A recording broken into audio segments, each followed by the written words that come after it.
आज आम्ही पुणे जिल्ह्याचा, पुणे शहराचा आणि पिंपरी चिंचवड शहराचा आढावा आमदारांच्या उपस्थितीमध्ये मंत्री महोदय दिलीप वळसे पाटील, राज्यमंत्री दत्तामामा भरणे आणि महापौर, जिल्हा परिषद अध्यक्ष यांच्या सगळ्यांच्या उपस्थितीमध्ये सगळ्या अधिकाऱ्यांच्या बरोबर चर्चा करून त्या ठिकाणी घेतला। मला महाराष्ट्रातल्याही जनतेला सांगायचं आणि माझ्या पुणे शहराच्या परिसरातल्या जिल्ह्यातल्या पण जनतेला सांगायचं, परिस्थिती गंभीर बनत चाललेली आहे। आता कुठंतरी नाईलाजास्तव कठोर निर्णय घेण्याची वेळ जर परिस्थिती अशीच राहिली तर 2 एप्रिलपर्यंत आम्हाला घ्यावी लागेल। माझी आजही तमाम नागरिकांना, जनतेला आग्रहाची विनंती आहे की जे नियम ठरवून दिलेले आहेत त्या नियमाचं कृपा करून सर्वांनी पालन करावं। मास्क वापरणं, फिजिकल डिस्टन्स ठेवणं, सॅनिटायझरने सातत्याने हात त्या ठिकाणी धुणं, ह्या सगळ्या गोष्टी प्रत्येकाने कराव्याच लागतील। आजही काही भागामध्ये पहिल्यांदा कोरोनाची लाट आली होती त्यावेळेस जनतेच्या मनामध्ये एक जी भीती होती ती अजिबात राहिलेली नाही। आज आम्ही बोलत असताना जे आकडे पुढे येत आहेत सार्वजनिक आरोग्य विभागाने दिलेले, की ज्या पद्धतीनं देशातल्या काही राज्यामध्ये, आपल्या पुणे जिल्ह्यामध्ये आकडेवारी वाढतीये, ती पाहता साधारण 50% खाजगी हॉस्पिटलचे बेड ताब्यामध्ये घेण्याचा निर्णय आम्ही त्या ठिकाणी घेतलेला आहे। आम्ही आजच केंद्रीय मंत्री प्रकाश जावडेकर यांच्याशी संपर्क मीटिंगमधनं साधला आणि त्यांनाही सांगितलं की लसीकरणाची आत्ता 316 केंद्र दोन्ही शहरामध्ये आणि ग्रामीण भागामध्ये आहेत, ती आता आम्ही दुप्पट करू पाहतोय। कारण आत्ता दुप्पट जर केंद्र केली तर लसीकरणाचा कार्यक्रम संपूर्ण देशामध्ये शहराचा विचार करता आपल्या पुणे जिल्ह्यामध्ये जास्तीचा घेता येईल आणि जास्तीत जास्त नागरिकांना लसीकरण देऊन त्यांना ह्या आजारापासून कसं आपल्याला दूर ठेवता येईल ह्याबद्दलचा प्रयत्न हा आमचा प्रशासनाचा आहे। आणि आजचे निर्णय घेत असताना सगळे निर्णय आम्ही एकमताने घेतलेले। कॉटची संख्या वाढवण्याचं काम, तसंच लसीकरणचा वेग 300 केंद्रावरून 600 केंद्रापर्यंत नेण्याचं काम। पण एक गोष्ट जाणवली की तो वेग तसा वाढवल्यानंतर जे वॅक्सिन केंद्र सरकार पाठवतं ते थोडंसं कमी पडेल का काय, आणि तीच बाब आम्ही केंद्रीय मंत्र्यांच्या लक्षामध्ये आणून दिली। सार्वजनिक आरोग्य सचिवाशी पण मी बोललो आणि चीफ सेक्रेटरींशी पण बोललो आणि त्यांनाही सांगितलं की ताबडतोब तुम्ही शासनाच्या वतीनं केंद्राकडे पण मागणी करा, रितसर मागणी करा, अशा पद्धतीच्या सूचना दिलेल्या आहेत। आणि ते म्हणाले की, जावडेकर साहेब पण म्हणाले की आम्ही निश्चितपणे तुम्हाला त्याच्यामध्ये मदत करतो। त्याच्यात हे सगळं करत असताना खाजगी रुग्णालयामध्ये मागं आम्ही 80-20 घेतले होते, 80% बेड आपण घेतलेले होते, 20% त्यांना ठेवलेले होते, परंतु आता 50% बेड राखीव ठेवण्याच्या बद्दलचा निर्णय आपण आजच्या बैठकीमध्ये घेतलेला आहे। आता इथून पुढं 1 तारखेपासून सर्व कार्यक्रम सर्वच राजकीय पक्षाच्या आमदारांनी, खासदारांनी, महापौरांनी, नगरसेवकांनी, नगरसेविकांनी, जे काही लोकप्रतिनिधी जिल्हा परिषद, तालुका पंचायत, स्थानिक स्वराज्य संस्थेमध्ये किंवा पार्लमेंटमध्ये किंवा राज्य सरकारमध्ये प्रतिनिधित्व करतात, ह्या सगळ्यांनी खाजगी कार्यक्रम पूर्णपणे बंद केले पाहिजेत। कारण होतं काय, 50% जर सवलत, आता लग्न समारंभाला 50ची उपस्थितीला परवानगी दिली आणि बाहेर 100।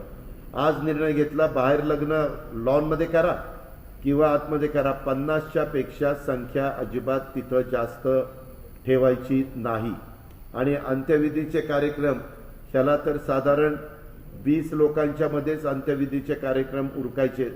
हे सगळे निर्णय नाईलाजास्तव संख्या मोठ्या प्रमाणावर वाढतीये। आपल्या पण लक्षात आलं असेल की गेल्या वेळेस पहिल्या लाटेमध्ये जेवढी संख्या पॉझिटिव्हची निघत होती त्याच्यापेक्षा कितीतरी संख्या वेगवेगळ्या तालुक्यामध्ये आणि आपल्या दोन्ही शहरामध्ये वाढलेली आहे. मधी तर माझ्या पाहण्यात आलं की औरंगाबादला तर 100 लोकांचं टेस्टिंग केलं तर जवळपास 48 लोक त्याच्यामध्ये पॉझिटिव्ह येत होते. अशीच कमी अधिक प्रमाणात मधी पिंपरी चिंचवडला पण ते प्रमाण मला वाटतं 40पर्यंत एकदा वाढलेलं होतं. हे आता सध्या आपलं 25% पॉझिटिव्हचं प्रमाण आहे. कारण 6,500 पुणे, पिंपरी चिंचवड आणि पुणे शहरामध्ये एकंदरीत पॉझिटिव्ह पेशंटची संख्या आपल्याला पाहायला मिळालेली आहे. रात्रीची संचारबंदीच्या बाबतचा निर्णय पहिला जो होता तोच घेतलाय, पण मी पुन्हा सांगतो सर्वांना की कृपा करून ह्याच्यामध्ये जर नियमाचं पालन नाही केलं तर 1 एप्रिल हे काही एप्रिल फुल नाही, खरोखरीच 1 एप्रिल 2 एप्रिलला कठोर निर्णय त्या ठिकाणी घ्यावा लागेल. शाळा, विद्यालय, महाविद्यालय हे आम्ही 31 मार्चपर्यंत बंद ठेवायचं ठरवलेलं होतं, परंतु ते आता 30 एप्रिलपर्यंत आपण वाढवलेलं आहे. नंतर लग्न आणि इतर समारंभाच्या करता पण मी सांगितलं इतर समारंभ तर पूर्णपणे बंद. काय होतंय, इतर समारंभाच्या निमित्तानं कोणीतरी आम्हाला परवानगी द्या असं दोन्ही सीपींनी आणि एसपींनी लक्षात आणून दिलं. इतर कार्यक्रम हे कोरोनाचं संकट दूर होण्याच्या करता आपण बंदच करायचा निर्णय घेतलेला आहे.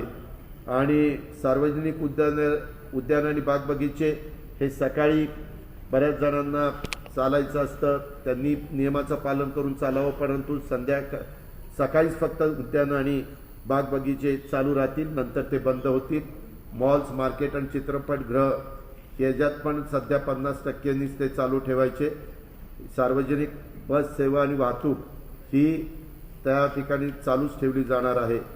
परंतु इतर काही कडक निर्णय घेण्याची वेळ मात्र येता कामा नये. हे सगळं करत असताना ऑक्सिजन, मागच्या वेळेस ऑक्सिजनच्या बद्दलच्या काही अडचणी येत होत्या, परंतु सुदैवाने आपल्या खेड तालुक्यामध्ये चाकणच्या परिसरामध्ये एक प्लांट झालेला आहे आणि त्याचा पुरवठा व्यवस्थितपणे आपल्याला त्या ठिकाणी होतोय. पण आम्ही JSWचा एक प्लांट रायगड जिल्ह्यात आहे, त्यांच्याशी पण कलेक्टरांना बोलून ठेवायला सांगितलेलं आहे. यदा कदाचित ऑक्सिजनचं मागणी वाढली तर आपल्याला कुठली अडचण येता कामा नये, म्हणून आपण ही खबरदारी घेतोय. आपण जम्बो हॉस्पिटल पुणे शहरातलं हे टप्प्याटप्प्याने फुल कॅपॅसिटीनं, म्हणजे तिथं व्हेंटिलेटरचे बेड, तिथं ऑक्सिजनचे बेड, तिथं रेग्युलर बेड अशा पद्धतीनं तिथं वाढवतोय. बाकीचे सगळ्या सुविधा देण्याच्या बद्दलचा पण निर्णय आजच्या बैठकीत झाला. तीच गोष्ट PCMCमध्ये जम्बो हॉस्पिटल आहे ते पण 1 एप्रिलपासून पूर्णपणे ह्याच्यामध्ये आणायचं, वापरामध्ये आणायचं, हाही निर्णय आम्ही आजच्या बैठकीत घेतला. आपलं बाणेरचं पुणे महानगरपालिकेचं जे हॉस्पिटल आहे ते ऑलरेडी फुल कॅपॅसिटीने चाललेलं आहे. ॲटो क्लस्टरमध्ये काही बेड आपल्या पिंपरी चिंचवडला आहेत, त्या पण फुल कॅपॅसिटीनं तयार ठेवायचा निर्णय झालेला आहे. अशा प्रकारे बेडची कुठंतरी ससूनचं 300 बेडपर्यंत आहे ते 500 बेडपर्यंत करायचा निर्णय झाला आहे. ससूनला आता टेस्टिंगची पण व्यवस्था जवळपास 2000च्या पुढं आपण नेली. मागच्या काळामध्ये ती व्यवस्था नव्हती, परंतु काही मशिनरी त्यांना पाहिजे होती 6 कोटी रुपयाची, ती पण त्यांना आपण दिली. आणि चोकलिंगमांनी सांगितलं की तिथं आता आमचं जी काही रिक्वायरमेंट होती ती आम्ही फुलफिल करण्याचं काम करतोय. अशा प्रकारे आपल्याकडचं जे इन्फ्रास्ट्रक्चर आहे ते अधिक ॲक्टिव्ह करायचं. ॲम्ब्युलन्स सगळ्या वापरामध्ये राहतील, तिथं कुठं ड्रायव्हरची कमतरता राहणार नाही. जे रुरल हॉस्पिटल आहेत तिथं सगळ्या सुविधा देण्याच्या बद्दलच्या पण कलेक्टर आणि CEOंना सूचना ग्रामीण भागाच्या संदर्भातल्या पण देण्यात आलेल्या आहेत. ऑक्सिजनचा पुरवठा व्यवस्थितपणे सुरू होण्याचं व्यवस्थापन ते जबाबदारी एका अधिकाऱ्यावरच टाकलेली आहे. रोजच्या रोज त्यांनी सकाळी ऑक्सिजनची कितपत डिमांड आहे, संध्याकाळी किती आहे, येतोय किती, आणि त्यांना ॲम्ब्युलन्सला जी फॅसिलिटी आहे म्हणजे टोलला न थांबवणं, प्राधान्याने ऑक्सिजनचं गाडी त्या ठिकाणी सोडणं, त्या टँकरच्या प्रकारे तशा पद्धतीनं तोही निर्णय आजच्या बैठकीच्या निमित्तानं घेतलेला आहे. त्याचबरोबर पुढच्या शुक्रवारी निर्णय त्याच्या संदर्भातला होईल. लॉकडाऊनच्या बद्दल काय करायचं, पण ही जर संख्या 5-6 दिवसामध्ये कमी न होता रोजच वाढत गेली तर मग मात्र तो कठोर निर्णय नाईलाजास्तव घ्यायची अजिबात इच्छा नाही. परंतु आज सगळ्यांच्या बोलण्यामध्ये आलं की कुठंतरी ह्या दुसऱ्या लाटेला जर तुम्हाला ब्रेक द्यायचा असेल, ही साखळी तोडायची असेल तर त्याशिवाय गत्यंतर नाही, असं वैद्यकीय क्षेत्रातल्याही मान्यवरांचं मत आलं. आणि ह्या करोनाच्या संकटाच्या काळामध्ये ही आत्ता जी प्रशासनातली टीम दोन्ही कॉर्पोरेशनमध्ये आणि ग्रामीण भागामध्ये काम करते, त्यांचंही बहुतेकांचं मत तसंच आलं. आमच्या लोकप्रतिनिधींचं मत ते देखील तसंच त्या ठिकाणी आलेलं आहे. MPSCच्या परीक्षा ठरल्याप्रमाणे त्या ठिकाणी होतील, म्हणजे पुढच्या अजून 2 परीक्षा त्यांच्या राहिलेल्या आहेत. मागं मुख्यमंत्री महोदयांनी जे आदेश दिलेले होते त्या प्रकारे तिथं कुठलाही प्रकारचा बदल हा होणार नाही.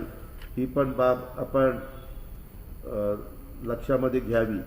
आणि आता NIV करता पण हे जे टेस्टिंग त्याही संदर्भामध्ये त्यांनी सांगितलं, ह्याच्या आधीच्या काळामध्ये जवळपास तिथलं सगळं टेस्टिंग थांबलेलं होतं, पण आता ते म्हणाले की टप्प्याटप्प्याने आम्ही तिथलं पण टेस्टिंग त्या ठिकाणी वाढवतोय. अशा प्रकारचे निर्णय आजच्या करोनाचा आढावा बैठकीच्या निमित्तानं आम्ही घेतलेले आहेत. एप्रिलपर्यंत शाळा बंद आहे, पण 10वी-12वीच्या परीक्षा त्यांना आपण सूट दिली. ज्या परीक्षा SSC बोर्डाच्या वगैरे होतील 10वीच्या आणि 12वीच्या, त्या ठरल्याप्रमाणेच होती. त्याच्यामध्ये त्या मुलांचं वर्षाचं नुकसान करण्याचा कुणालाही अधिकार नाही. फक्त त्याच्यामध्ये नियम जे ठरवलेले असतील, एका बेंचवर एकच विद्यार्थी, डिस्टन्स ठेवणं, बाकीच्या ज्या काही गोष्टी त्याचं मात्र पालन तिथल्या शिक्षण संस्थेने पण करावं लागेल. आमचा शिक्षण विभाग पण त्याच्यामध्ये देखरेख करेल आणि पालकांनी पण विद्यार्थ्यांना समजून त्या ठिकाणी सांगितलं पाहिजे.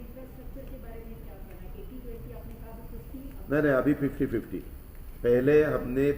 पहले जो कोरोना का वेव आई थी तब हमने 80% बेड उनके लिए थे और 20% उनके पास रखे थे, लेकिन अभी 50-50 किया है.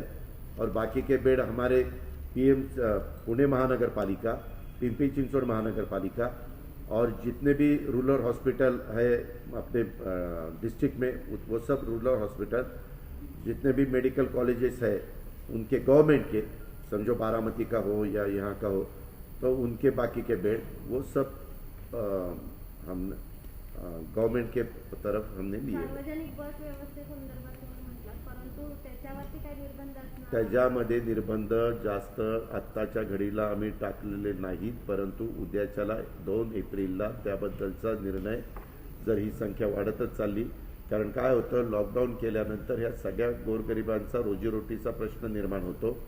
तो आम्हाला होऊन द्यायचा नाही.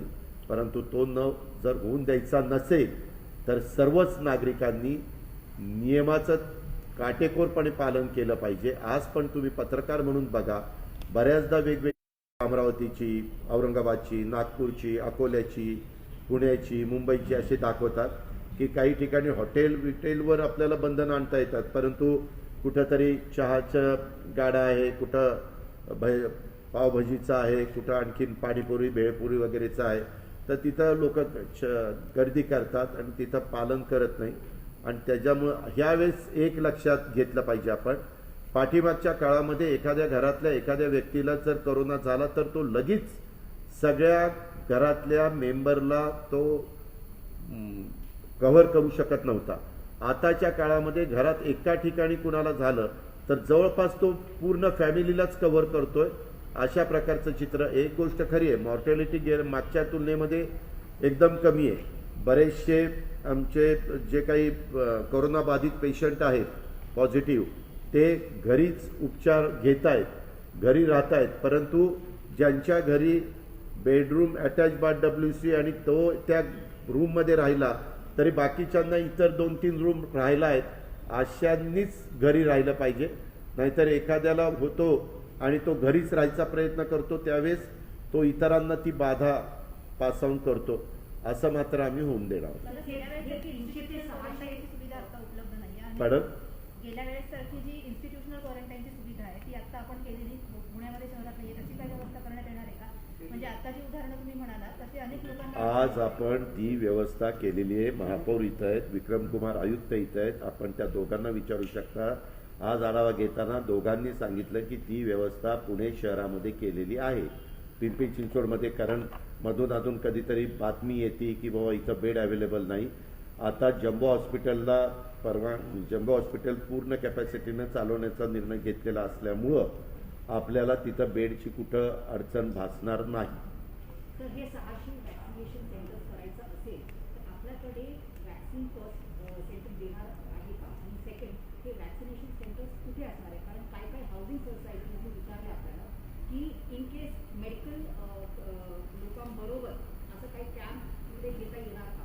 ह्या बाबतीत आपलं काय? त्या संदर्भामध्ये जर जो काही नियम वॅक्सिन देण्याच्या बद्दलचा आहे त्याचं काटेकोरपणे पालन सगळ्या बाबतीतल्या तिथल्या फॅसिलिटीज उपलब्ध जर झाल्या तर त्याबद्दलचा निर्णय पुणे शहरामध्ये आयुक्त आणि त्यांची टीम महापौर हे सगळे मिळून त्या ठिकाणी घेतील. ग्रामीणमध्ये कलेक्टर आणि CEO मिळून घेतील. पिंपरी चिंचवडमध्ये तिथले आयुक्त मिळून घेतील. पण साधारण आत्ता 316 का 316 जे काही लसीकरणाची केंद्र आहेत ती 600 पर्यंत वाढवण्याच्या बद्दलचं नियोजन आपण केलंय. पण तेवढं वाढलं तर वॅक्सिन पण तिथं उपलब्ध झालं पाहिजे. म्हणूनच आज आम्ही संबंधितांना सगळ्यांना सांगितलेलं आहे की आम्हाला वॅक्सिन, कारण आपल्या इथं म्हणजे केंद्र सरकारने पण एक गोष्ट केली पाहिजे, जिथं देशामध्ये सगळ्यात जास्त करोना बाधित पेशंटची संख्या आहे तिथं वॅक्सिन त्या प्रमाणामध्ये वाढवलं तर लोकांना पण एक मदत होऊ शकते. डॅशबोर्ड अजूनही अपडेट होत नाहीये. डॅशबोर्डच्या बद्दल आजच सूचना दिलेल्या आहेत. 1 तारखेपासून ते पण डॅशबोर्ड अपडेट त्या ठिकाणी होतील. त्याच्या आधीच होतील पण मी उशिरात 1 तारीख सांगतोय. पण सर, हे महिनाभरापासून हीच साधारणपणे निर्बंध आता पुणे जिल्ह्यात, पुणे शहरात आहेत. संख्या वाढतच जाते. आधी तुम्ही स्पेशल असे काही फार निर्बंध नाही लागले. पुढच्या आठवड्याभरात ही संख्या ड्रास्टिकली कमी एकदम आज निर्णय घेतला असला की पाठीमागचा अनुभव असा होता की 2-3 दिवस आम्हाला जरा सांगितलं असतं तर आम्ही आमची बाकीची खबरदारी घेतली असती.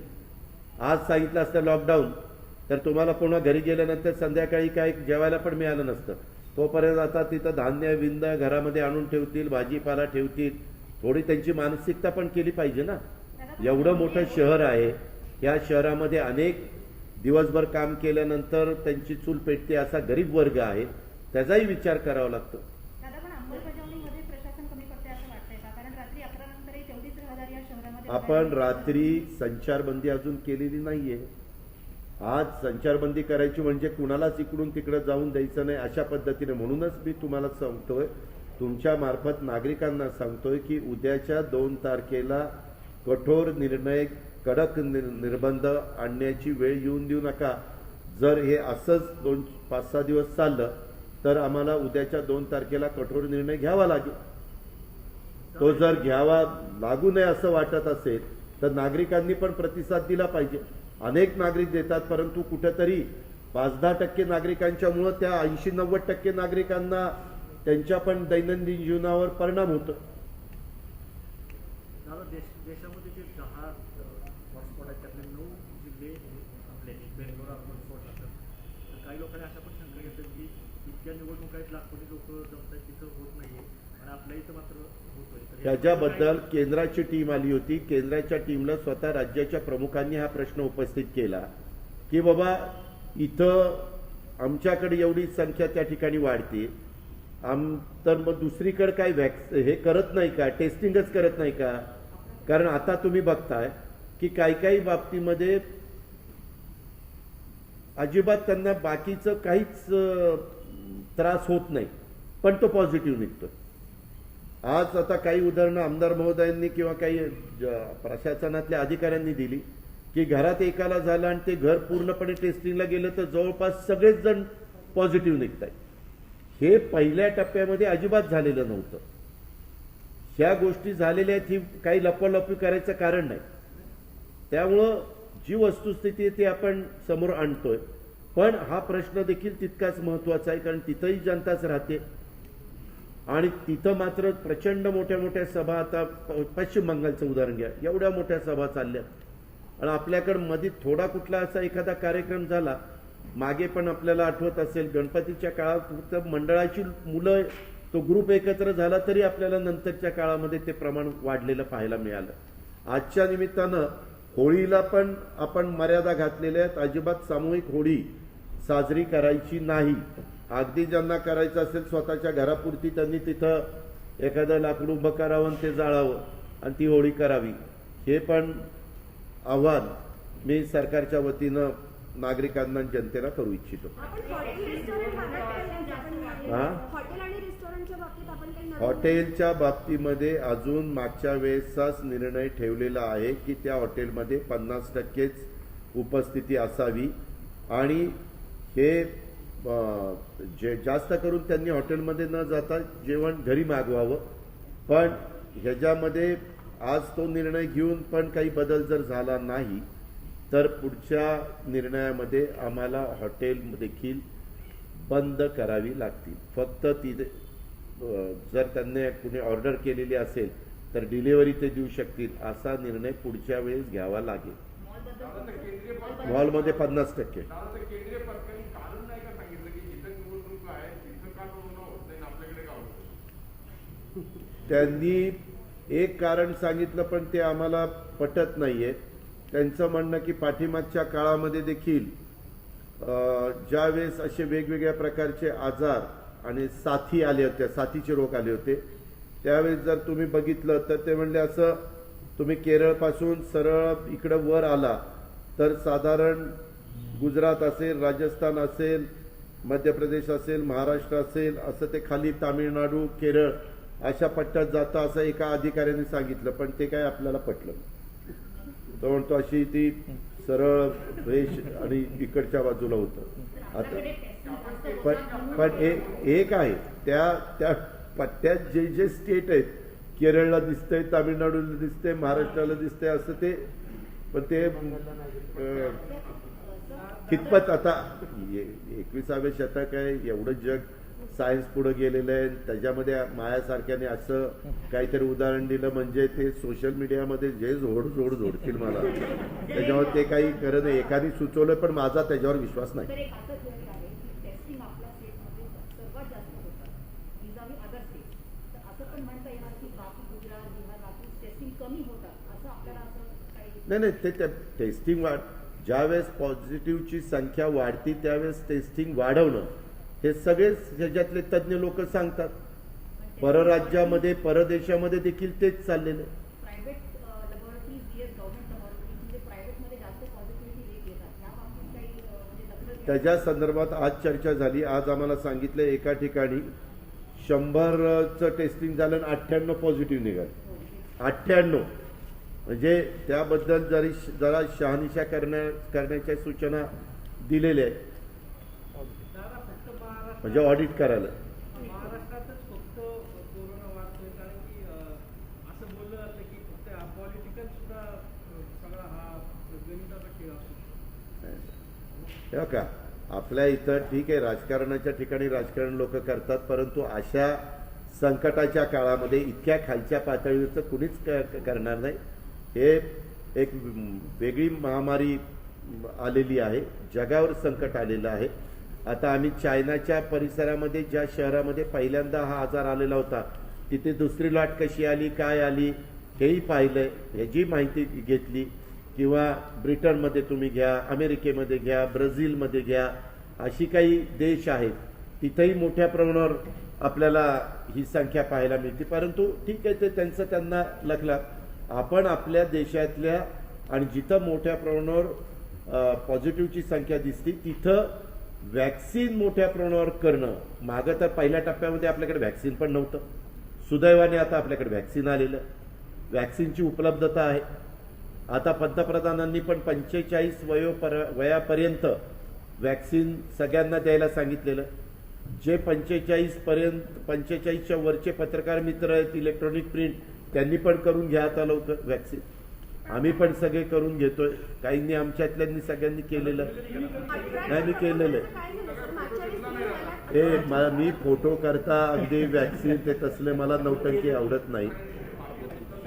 बाकीचे त्यांचा फोटो वॅक्सिन केलेला दिसल्यावर इतर वॅक्सिन करतात म्हणून ते दाखवतात. मी वॅक्सिन जर घेतलं आणि ते फोटो दाखवला तर घेणारे घेणार नाहीत म्हणून मी फोटो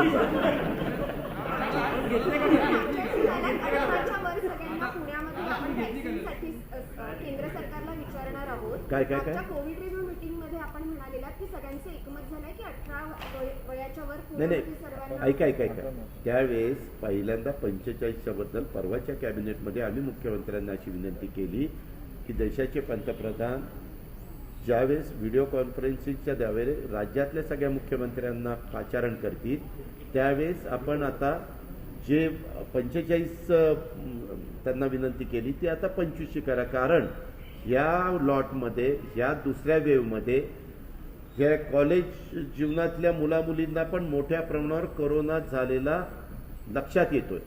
पहिल्या वेव्हमध्ये तसं दिसत नव्हतं. पहिल्या वेव्हमध्ये असं साधारण 40, 45, 50च्या पुढच्यांनाच दिसायचं. काही ठराविक अगदी हाताच्या बोटावर मोजण्या इतके काही केसेस निघाल्या नाही असं नाही, पण आता तसं काही दिसत नाही. तो सगळ्यांनाच बाधित करून जातो. मुंबईमध्ये कोविड हॉस्पिटल आग लागून 10 लोक कधी हॉलमध्ये सुरू केला होता माहीत पण नाही त्याला परमिशन होती किंवा नाही. काल सोलापूरमध्ये ऑक्सिजन सिलेंडरचा स्फोट झाला, तिथं रुग्ण. आजच मी आमच्या मीटिंगमध्ये कलेक्टर सहित दोन्ही आयुक्तांनी सगळ्यांना सांगितलं की ह्या संदर्भातल्या अशा कुठल्याही घटना घडू नये. हे महाराष्ट्रात सगळ्यांनीच त्याचं हे केलं पाहिजे, बंधन पाळलं पाहिजे. आपण पण ऑक्सिजन कुठं लीक होत नाही ना, बाकीच्या सगळ्या गोष्टी थोडंसं सिन्सिअरली ह्या सगळ्या बाबी तपासून पहा अशा प्रकारच्या सूचना दिल्यात. मधल्या काळामध्ये अर्थसंकल्प सादर करत असताना त्यावेळेस हे जे काही हॉस्पिटल आहेत वगैरे त्याचं ऑडिट पण करून घेण्याच्या बद्दलचे फंड्स यंदाच्या अर्थसंकल्पामध्ये आपण दिलेले. ज्यांना तोपर्यंत थांबायचं नसेल तर त्यांनी तिथल्या DPCच्या कलेक्टरांना आणि पालकमंत्र्यांना बोलून सार्वजनिक जे हॉस्पिटल्स आहेत तिथं सार्वजनिक मोठ्या प्रमाणावर नागरिक ये जा करतात तिथं तो DPCचा निधी खर्च करा, परंतु तिथं विलंब लावू नका अशा प्रकारच्या सूचना ह्या दिलेल्या आहेत. आता मी आज सकाळी लवकर निघालो तो डायरेक्ट इथं आलो 8:30 वाजता. माझं इथलंच काम, मला अजून ती बातमी त्याची सगळी माहिती घेतो आणि स्वतः राज्याचे प्रमुखच मुंबईमध्ये आहेत. चहल आणि बाकीचे सगळे टीम तिथं असते, त्याच्यामुळे ते तिथली काळजी घेतीलच. परंतु अशा प्रकारची घटना कुठंही घडता कामा नये याबद्दलची खबरदारी सर्व स्तरावरच्या स्थानिक स्वराज्य संस्थांनी पण घ्यावी आणि सरकारमधल्या प्रशासनातल्या सगळ्या अधिकाऱ्यांनी पण घ्यावी. अधिकाऱ्यांनी गोळी घालून आत्महत्या केली, लेडीज अधिकारी होती. त्या संदर्भात काय वरिष्ठाच्या जाताना काल करून तिने गोळ्या घालून आत्महत्या. कसं आहे माहिती का, एक बातमी आल्यानंतर त्याची नक्की शहानिशा करून संपूर्ण जोपर्यंत माहिती मी त्या ठिकाणी घेत नाही तोपर्यंत त्याच्याबद्दलचं बोलणं उचित दिसत नाही. कारण आपण भावनिकून काहीतरी उत्तर त्या ठिकाणी द्यायला होतं. परंतु का तिनं गोळी घालून आत्महत्या केली, नक्की त्याच्या पाठीमागचं कारण काय, फॅमिली मॅटर काही होतं का, ती कशाने दुसऱ्या आजाराने त्रासली होती का, आणखीन काही तिला वेगळा त्रास होता का, तिला कोणी काही ब्लॅकमेलिंग करत होतं का, तिला वरिष्ठ ह्या सगळ्या अनेक त्याच्यामध्ये कंगोऱ्या असतात. त्याची शहानिशा केली जाईल आणि नक्की त्याच्या पाठीमागचं कारण काय हे देखील पाहून जर कोणी दोषी असेल तर त्याच्यावर कारवाई केली जाईल. उपलब्धतेचा प्रश्न अजूनही कायम आहे. कशाचा? लस आताही पुणे महापालिकेला 55,000 लस मिळाल्या आहेत ज्या संपत मी सांगितलं ना, आज सगळ्यांच्या देखत त्यांना विचारा, त्यांच्या देखत जावडेकर साहेब मला मागं म्हणले होते की अजित आम्ही केंद्रातले जे मंत्री आहोत त्यांच्यावर वेगवेगळ्या ठिकाणची जबाबदारी दिलेली आहे. महाराष्ट्राचं प्रतिनिधित्व मी करत असल्यामुळे माझ्यावरती जबाबदारी, काही अडचण असेल तर मागं त्यांच्या उपस्थितीत आम्ही एक इथं बैठक घेतली होती तेव्हाही त्यांनी सांगितलं आणि आज ताबडतोब त्यांना फोन केला. ते म्हणले मी लगेचच्या लगेच संबंधितांशी बोलतो आणि लस कशी अधिकची पाठवता येईल तिथंही सांगितलं, चीफ सेक्रेटरीला सांगितलं, सार्वजनिक आरोग्य सचिवाला पण सांगितलं.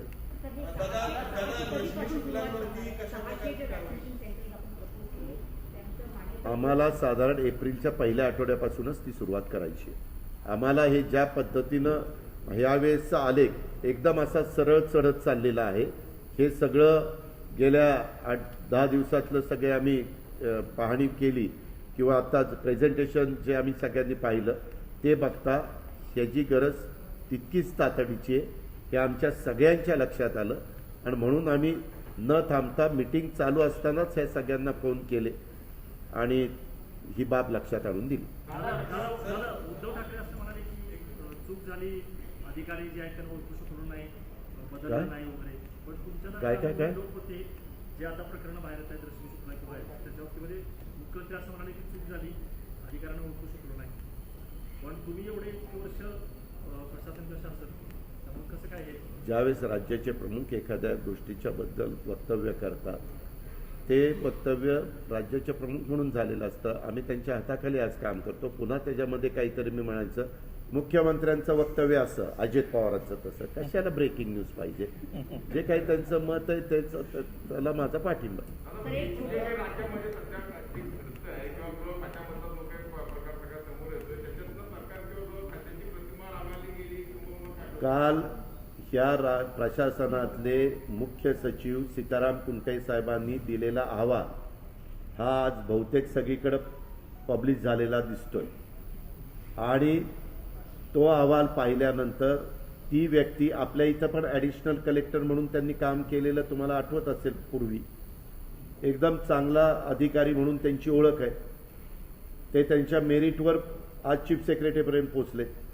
ज्यावेळेस ते अतिरिक्त मुख्य सचिव होम होते आणि तेच आता चीफ सेक्रेटरी झाले, त्याच्यावर जे काही आरोप केले गेले त्या संदर्भामध्ये मुख्यमंत्र्यांनी त्यांना स्वतः सांगितलेलं होतं की मला तुमचा अहवाल पाहिजे. तो अहवाल इतका विस्तृतपणे त्यांनी दिलेला आहे. तो जर आपण पत्रकार या नात्याने किंवा कुणी नागरिक म्हणून वाचला तर ह्याच्यामधली वस्तुस्थिती आपल्या सगळ्यांच्या समोर येईल. आम्ही प्रशासनामध्ये आज सरकारमध्ये काम करत असल्यामुळं एखाद्या व्यक्तीला समोरच्या विरोधकांना कुठलाही माहिती मिळाली की त्याच्याबद्दलचा आरोप करता येतो, परंतु त्या आरोपाच्या संदर्भातली शहानिशा केल्याशिवाय आम्हाला त्याच्यातलं उत्तर देता येत नाही. आता काल तो अहवाल आल्यानंतर वस्तुस्थिती महाराष्ट्रातल्या जनतेला लक्षामध्ये आलेली आहे आणि काय झालं, कसं घडलं, त्या नेमणुका कशा झाल्यात, कमिटी कशी असते, त्याच्यामध्ये कोण कोण होतं, ते सगळं त्या अहवालामध्ये. त्या कमिटीमध्ये 5 वरिष्ठ अधिकारी कोण होते आणि मी आपल्याला सांगतो त्यामध्ये जी काही नावं दिलेली होती पहिल्या त्या ह्याच्यामध्ये, त्याच्यातलं त्यांनी सांगितलं की मला वाटतं कुणाची तरी नेमणूक पिंपरी चिंचवड आयुक्त होणार होती, त्या व्यक्तीची झाली नाही. XYZची नियुक्ती ठाणे ठाणे आयुक्त म्हणून ठरलेली आहे, ती झाली नाही. नव्या मुंबईमध्ये कुणाची नेमणूक होणार होती, ती झाली नाही. म्हणजे त्याच्यातले 4 नावं, चौबे एक होते, चौबेंची नेमणूक अमक्या ठिकाणी होणार होती, ती त्या ठिकाणी झाली नाही.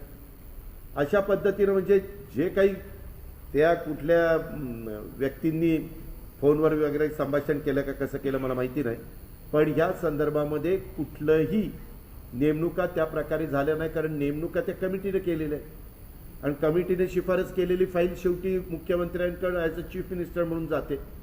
गृहमंत्र्यांची आधी सही होते, नंतर CMची सही होते आणि त्याच्यातनं वस्तुस्थिती सगळी बाहेर आलेली आहे. हे झालं रश्मी शुक्लांच्या बाबतीत. मात्र सचिन वाजेंचा विषय असतो किंवा इंडिया खाली गाडीमध्ये सिलेंडर सापडला असतो, त्याच्यानंतर हिरेन पटेलची हत्या काय जे काय मग त्याची चौकशी चालली ना, त्याच्यामध्ये कुणाला पाठीशी घातलं का, ATSDC चौकशी केली, त्याच्या संदर्भातले हे सगळे धागेदोगडे पुढे आले.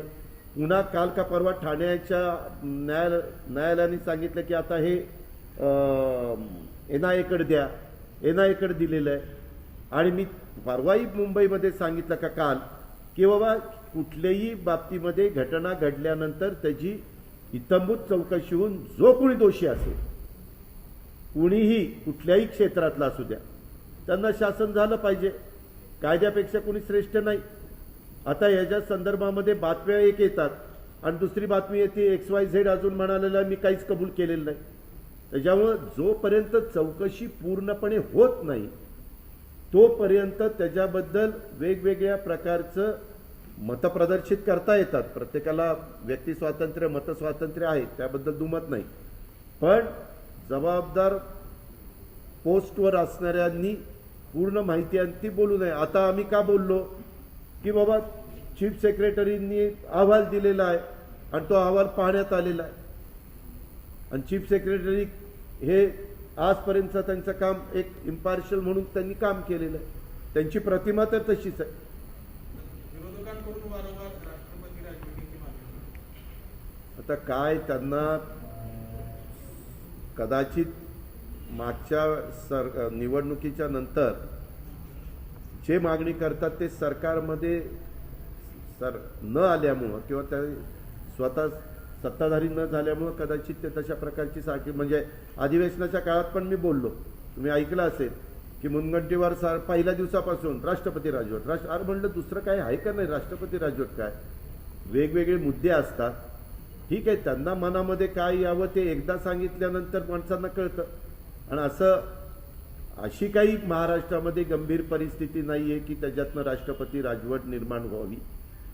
आज बहुमत आहे महाविकास आघाडीला, 145चा आकडा असतो त्याच्यावर 165 आमदारांचा पाठिंबा आहे आणि आज प्रशासन काम करतंय, सगळ्या गोष्टी चाललेल्या आहेत. आणि ह्या ज्या काही घटना घडल्या त्याच्यामध्ये जे कोणी दोषी असतील त्याच्यातले काही लोक मिळालेले आहेत, परंतु ते धागेदोरे कुणापर्यंत पोचत आहेत ह्याचा आता NIA हे केंद्राच्या अखत्यारीमधली संस्था आहे, त्याच्यावर तेच आता तपास करतायत. सीताराम कुंडेंचा अहवाल काल जो आला तो बऱ्यापैकी लोकांनी बघितला, परंतु रश्मी शुक्ला यांच्यावरती काही कारवाईचा निर्णय झालाय का सरकारचा? मी सकाळी इकडे आलेलो आहे, त्याच्या संदर्भातला निर्णय मला अहवाल CM साहेबांनी जेव्हा पाहिला आणि तुम्ही ते सगळे हे झाला पाहायला मिळाला तेव्हाच मी पाहिलेला आहे. माझं काही मुख्यमंत्र्यांशी ह्या विषयावर काही बोलणं झालेलं नाही आहे. शेवटी राज्याचे प्रमुख म्हणून ते निर्णय घेतात. मात्र आम्ही मध्ये CM साहेबांना सांगितलं की CM साहेब आत्ताची जी काही राजकीय परिस्थिती निर्माण झालेली आहे त्यामध्ये बाळासाहेब थोरात, नानासाहेब पटोले, अजित पवार, छगन भुजबळ, आमचे जयंत पाटील, आम्ही सगळे CM साहेबांना भेटलो. आम्ही सगळेजण महाविकास आघाडीचे सहकारी तुमच्याबरोबर आहोत अशा पद्धतीने आम्ही त्यांना सांगितलं. दादा, UPAचं नेतृत्व शरद पवारांनी करावं अशा पद्धतीची मागणी संजय राऊत. मी मागे कालच, अजून तुझ्या वाचनात कसं आलं नाही कोणास ठाऊक, कालच सांगितलं अजित पवार महाराष्ट्राच्या प्रश्नाची उत्तर देतो, केंद्राच्या प्रश्नाची उत्तरं देत नाही. तो 6 महिन्यातच केंद्रातनं परत आला 91 साली खासदार होऊन आणि तेव्हापासून आपलं तिथले संबंध इतके काही म्हणजे जास्त माहिती नाही आहे. आपण जिथं काम करतो त्याच्याबद्दल बोलावं. त्या संदर्भामध्ये जास्त अधिकार मांडलेलं राष्ट्रवादीचे नेते पवारसाहेब, प्रफुल्ल पटेल, सुप्रिया सुळे हे सगळे सांगतील. मी त्यांना सांगतो की हा आमच्या काही पत्रकार मित्रांच्या मनामध्ये प्रश्न निर्माण झालेला आहे, त्याचं जर आपण वर्ण स्टेटमेंट केलं तर खूप बरं होईल, म्हणजे मला सारखे सारखे प्रश्न विचारले जाणार नाही. दादा, इकडे ते खासगी हॉस्पिटलच्या बिलांवरती कॅपिंगचा काही विचार आहे? कारण गेल्या वेळी आहे त्याच्या संदर्भामध्ये कुठल्याही परिस्थितीमध्ये असं चालणार नाही.